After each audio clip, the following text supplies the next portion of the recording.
Police हेफाजत jail फेरंता Bangladeshi brown sugar जबत घटना को नहीं आलोड़न संदेह घेर में पुलिस कार्यकलाप।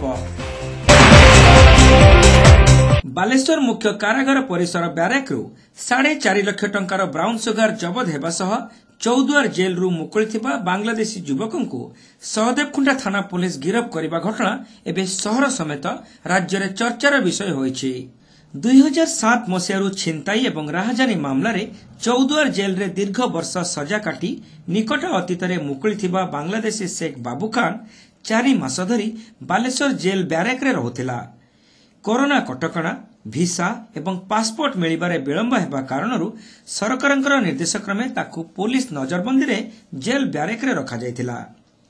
तेबे 24 घंटा धरी पुलिस हेफाजत रे रहुथिबा शेख बाबू खान पाखरू 45 ग्राम ब्राउन सुगर एवं नगद 24,000 टंका जबत हेबा समस्त को चकित करिछि।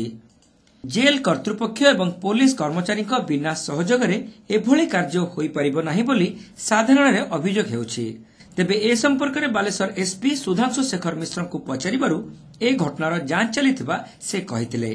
एही ब्राउन सुगर कारबार रे जदि कोनोसी जेल कर्मचारी किंबा पुलिस रो संपृक्ति थाए ताहले सेमानक विरोध रे दृढ़ कार्यानुष्ठान ग्रहण कराजिबो बोली एसपी श्री मिश्र प्रकाश करथिले। एजी रेड हला पर धरा पड़ला हमरो 43 ग्राम धरा पड़ला आक्यूज अरेस्ट हेची। देखो तो इन्वेस्टिगेशन चलिबो, इन्वेस्टिगेशन जहा बाहरिबो के इन्वॉल्व अछंती ता भितरे तो सेटा को हमें देखिबा नै। देखो से गोटे रिलीज्ड कन्विक्ट हला, से गोटे रिलीज्ड कन्विक्ट माने तार पर्सनल फ्रीडम ताकू सेमती हमें कटल करि परिबोनी अननेसली से जेतु तार सजा काटी सारी छी।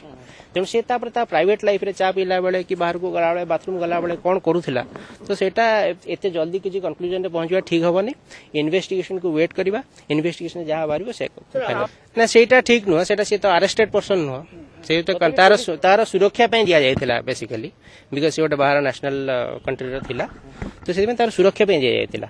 तो सुरक्षा पे जेतोल दिया जाय ताको 24 घंटा नजर रखा जाय नै। तेणु से कौन करूजी कौन न करूता प्राइवेट लाइफ रे सेटा को आमे एते जल्दी कंक्लूजन रे पहुंचबा ठीक होबनी नै। सेमिते चेंज होबा कथा निश्चित कोरोना सिचुएशन पई टिके हमर रोटेशन ताको स्टॉप कर दिया जायतिला कारण कोरोना स्प्रेड होबा एमती बारंबार लोक गले सेतमे जोटी थिला सेटा तमन स्टैटिक रह जायतिले किंतु वर्तमान पे सेटा चेंज हो जाय। सेटा इन्वेस्टिगेशन सरला पर जणा पड़िबो।